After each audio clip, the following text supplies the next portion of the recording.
สบายดีสำหรับผู้ใดเนาะที่ยังสนใจให้ทีมงานเขาออกแบบแล้วก็หาเมาก่อสร้างเนาะตัวนี้ก็เป็นอีกโครงการหนึ่งของทีมงานเขาตัวนี้มันอยู่บ้านดงพลเราเนาะเดี๋ยวโรงงานเบียร์ตัวนี้จะเป็นเฮือนส่งสั้น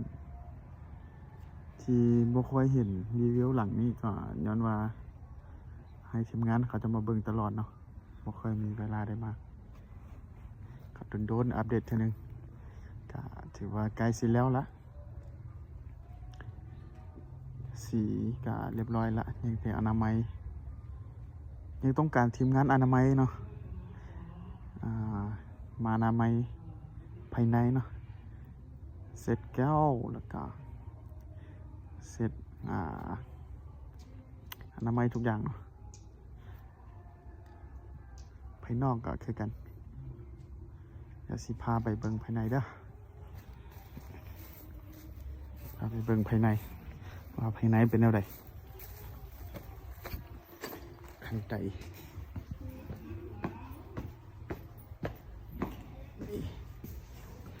อนามัยภายในกาสิได้มาอนามัยพวกนี้แหละเนาะเก็บอนามัยเอาเซตพื้นนะทีมงานอนามัยอยู่ใสมาเลยเนาะราคาลบกันจะไปได้ค่อยไปได้มาโลดนี่ทีนี้จะเป็นห้องครัวทีนี้ห้องน้ำ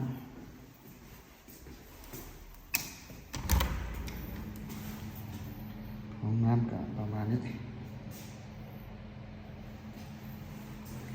กว้างนะห้องน้ำนี่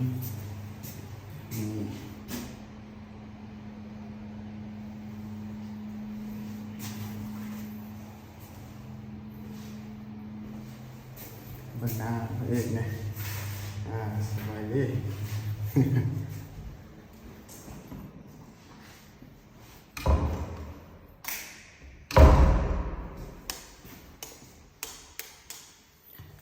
ไปเบิ่งชั้นสอง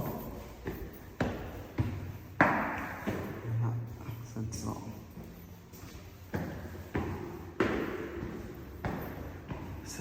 ครับสิเป็นประมาณนี้ทีนี้จะเป็นห้องนอนเนาะอันนี้ห้องน้ำเปิดเบิ่งห้องนอนก่อนนี่ห้องนอนตัวนี้มีห้องน้ำติดพร้อมเนาะ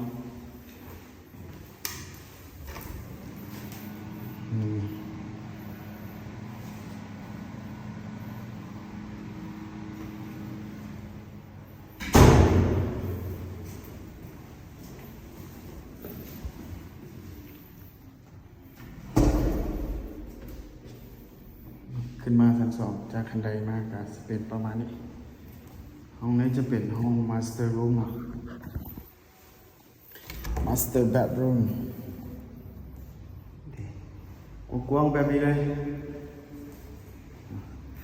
ใส่ผ้ากางใส่อย่างเดียวกับสีงามขึ้นตื่มเนาะ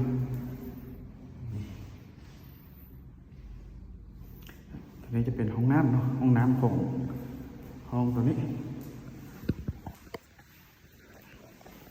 เปิดไฟ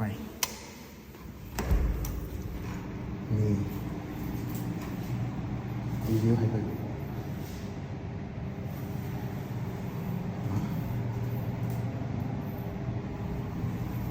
ยังไม่ได้อนามัยเนาะแต่อยากได้คนมาอนามัย